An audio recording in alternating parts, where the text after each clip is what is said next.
Bentrovati al meteo. Tempo spiccatamente instabile e deciso calo termico a causa di un fronte freddo in discesa dal nord Europa. Vediamo nel dettaglio dove pioverà di più.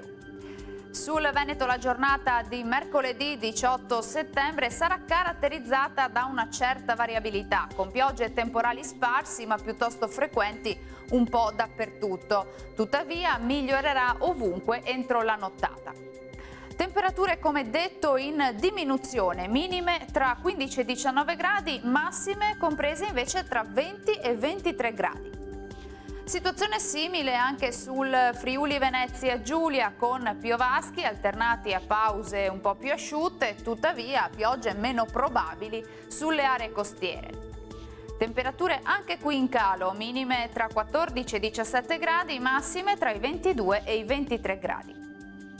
E anche sul Trentino Alto Adige sarà instabile, con qualche acquazzone sui settori meridionali, andrà un pochino meglio come vediamo invece altrove.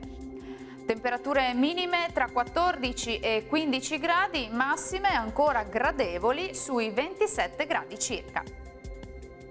Dal meteo per ora è tutto, buon proseguimento in compagnia di Antenna 3.